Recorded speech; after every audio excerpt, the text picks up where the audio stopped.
Welcome back. This video is a continuation on magic systems in tabletop role-playing games. Today we'll be exploring a unique magic system from an unlikely place. It's from a game you've likely never played, and for many of you, probably one you've never even heard of before. Well, until today. The RPG I'm referring to is Ralph Bakshi's Wizards.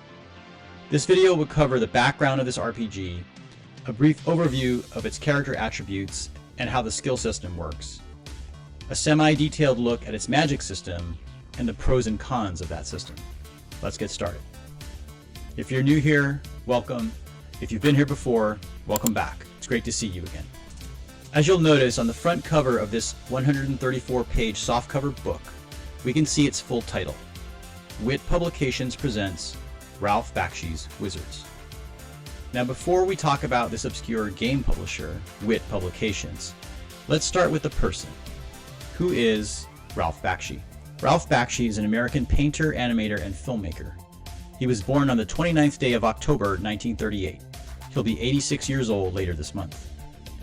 Bakshi grew up in the Brownsville neighborhood of Brooklyn and got his first job as a cell polisher at Terry Toons when he was just 18 years old. He quickly became an animator and then moved on to animation director. Now, if you're too young to know what a cell polisher is or does, I'll explain it briefly.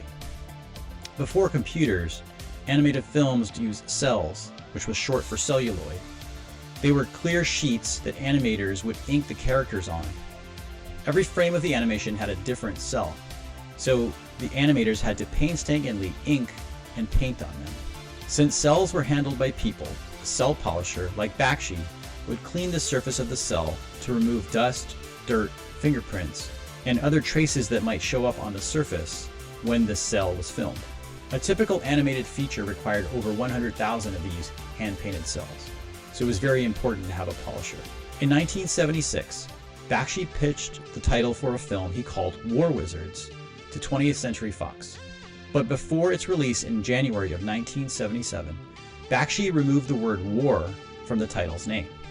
This was at the request of George Lucas, who was worried that Bakshi's film, War Wizards, would compete with Star Wars when that came out in May of 1977. Bakshi was happy to oblige with Lucas's request, because he allowed Mark Hamill some time off of Star Wars to record a voice for Wizards. Hamill voices a fairy named Sean, who's the king of the mountain fairies. I'm Sean, leader of the Knights of Stardust, protectors of Dolan. It's a rather short scene, but it gave Wizards a bump at the box office because of Hamill's name. Unfortunately, Mark Hamill's name is misspelled in the credits. So what is Wizards? Well, War Wizards, now just called Wizards, was Bakshi's third feature film that he released in January 1977. It's an animated, post-apocalyptic science fantasy film that Bakshi wrote, directed, and produced himself.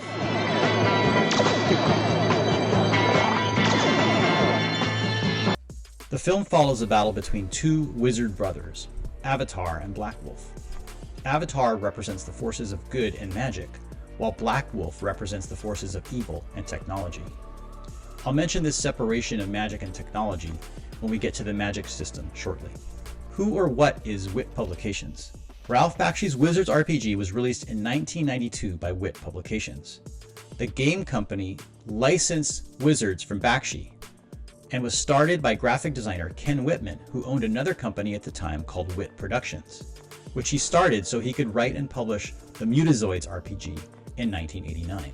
Whitman later went on to work one short year at TSR from 1994 to 1995 as their Gen Con convention coordinator. Whitman used his game and convention experience to eventually contact Mark Miller, the creator of Traveller, and in 1996, Whitman and Miller formed Imperium Games to produce Traveller releases.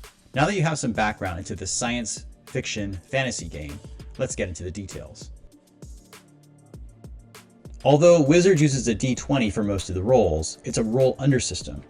Unlike modern D&D, when rolling above a difficulty class or DC is beneficial, the Wizards RPG uses a roll-under system, making higher targets easier and lower targets harder.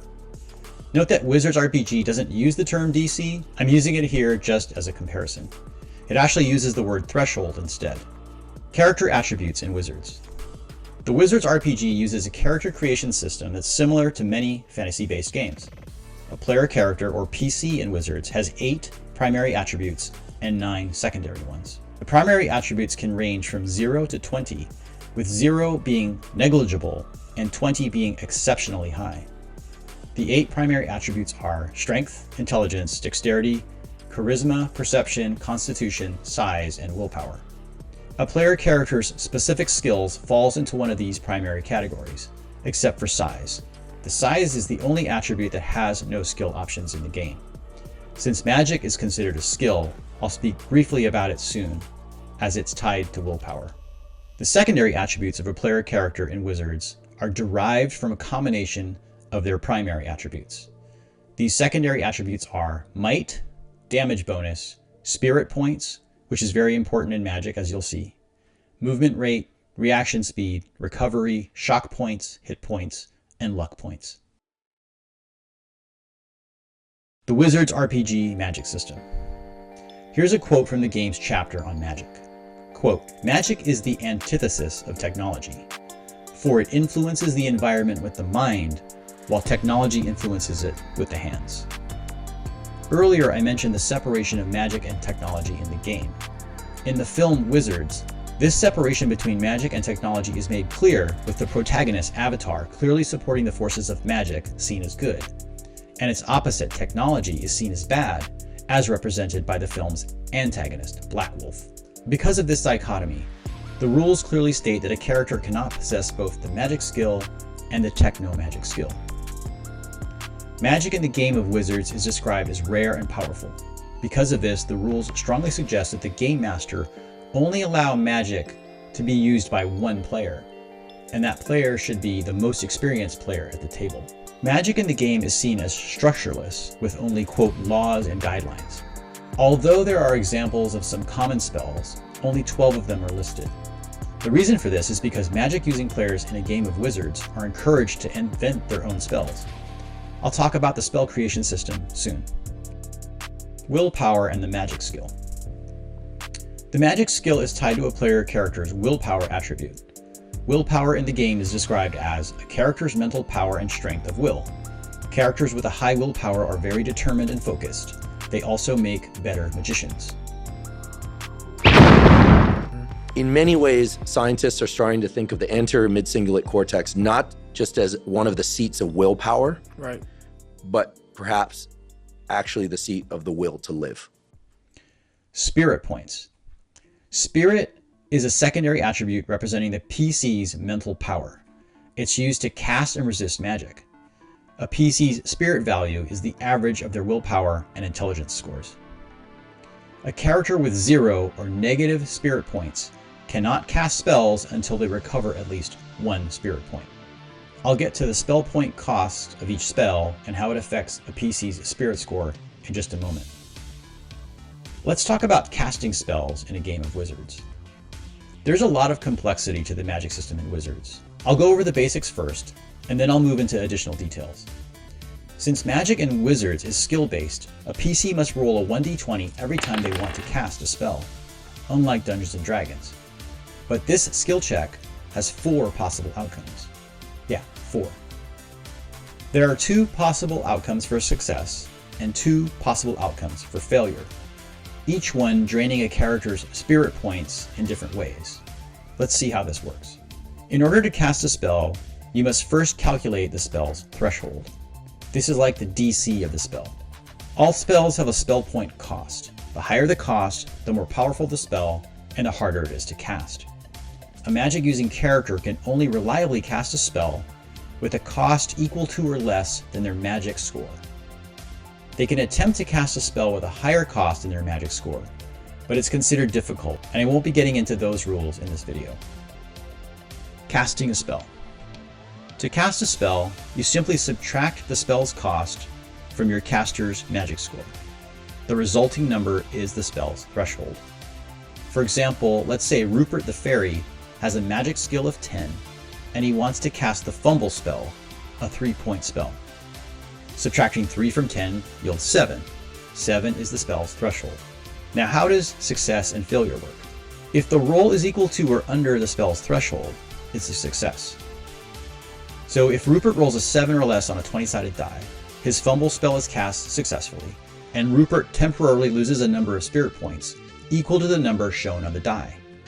Rolling a 1 in the game is considered an ace, and it's an automatic success. It can also have a beneficial after effect. Rolling a 20 is called a blunder, and it's an automatic failure. It can also have detrimental after effects. This is, of course, for your game master to decide. Hey Joe, so what happens if you roll higher than the spell's threshold? Well, that would be possible success number 2. If your roll is higher than the threshold of the spell, but still less than or equal to your magic score, the spell is still successfully cast, but the number of spirit points lost is equal to the cost of the spell. So in this case, fumble being 3. Now you know the 2 ways to succeed. Let's look at the 2 ways to fail. Possible failure number 1. If your roll is higher than your magic score, but still less than twice your magic score, the spell fails and you lose 1 spirit point. Possible failure number 2. If your roll is more than twice your magic score, the spell not only fails, but you lose spirit points equal to the cost of the spell. Now, when I read these rules, I thought they were overly complex. And honestly, you could easily simplify this by just saying success is below the spell's threshold and failure is above. And no matter what the outcome, spirit points always cost the same thing, the cost of the spell. Practice makes perfect. Specific spells can be practiced, and spells that have been practiced are easier to cast. I won't go into all the details of how this works, but consider practice spells like accumulating a level in a skill. So let's say Rupert the fairy has practiced his fumble spell twice. Rupert now has a +2 bonus to his casting threshold when he uses his fumble spell. It's very similar to skill bonuses in Dungeons & Dragons. One of the great features of the Wizard's magic system is the ability to invent your own spells. And the guidelines for doing this is simple and straightforward. The Wizard's spell creation system. One of the most powerful parts of the Wizard's RPG magic system is the player's ability to create their own spells in the game. Spell creation can be fun and imaginative, but also powerful. It's important for you to work with your game master when creating new spells so you don't grossly imbalance the game with world-destroying magic. I mean, it's already a post-apocalyptic game. You don't want to repeat history now, do you? Creating a spell. When creating a spell in Wizards, you must first envision what the spell does and how it affects the environment. Write out a full description of the spell first, and once this is complete, you need to calculate the spell's cost based on what it does. To do this, the game includes a handy list of spell components, and in many cases, a typical spell cost table for that component. For example, spell duration will cost more the longer the spell effects last. The default duration of any spell in the game is 1 minute, but this limit can be increased by adding to the spell's casting cost. In addition to this duration component, the game also has rules for changing a spell's area of effect, its damage, its range, targets, and casting time. It also includes rules for a spell's overall game effects. These include guidelines for bonuses or penalties, creation, meaning conjuration of real items, elements, or objects, damage, illusion, influence, etc. Common spells. Finally, there are 12 common spells listed, along with explanations as to how their costs were calculated. This makes it easier for you to see how the spell cost relates to its effects in the game. This is very handy for helping you create your own spells. Some of the names of these common spells include Magic Armor, Charm, Light, Fireball, and Giant Pink Rat. Let's look at one of the more common spells to get a better idea of how its spell point cost was calculated. The Light spell has a cost of 4 points. The description states, this spell creates a bright flame which burns without consuming fuel. Explanation. This spell costs 1 point to cast for an hour's duration, 2 points for the creation of the fire, and 1 point for making it a size 5 spell for added brightness. You can see the spell's explanation does 2 things. It provides the rationale behind the cost calculation, in this case 4 points, and it also describes the mechanics for the game, i.e. it lasts for 1 hour and illuminates up to 1 square yard, or size 5 as seen on the area of effect table. Pros and cons. In closing, the Wizards RPG Magic system is very promising and can make a great addition as an alternative system for your game. Some of the pros of this system include its use of spell points instead of spell slots. This gives wizards the ability to cast whatever spells they may know in a given situation and doesn't rely on memory or time. Number 2, having to cast a spell roll and tying the cost of the spell to various levels of success and failure make it unpredictable and fun. Third, the ability to ace a spellcasting roll also adds a bit of excitement to combat and could lead to a crucial success in a time of great need for your party. I've come up with 2 cons for this system. There are probably more, but these are the ones that stood out. With only 12 common spells included, it will take time and effort to come up with a workable number of enough spells that'll be useful in your game before you can start an adventure. And number 2, without proper direction and agreement between the players and the game master, it could be too easy to create a powerful spell or a dud spell that's not very useful and expensive to cast. Well, that's it for today. Please let me know what you think of this magic system. Does it seem like something you might try in your game? Please leave a comment below and let me know your thoughts. That's all for this video. Thanks for watching, and until next time, happy gaming. Rolling a 20 is called a blunter,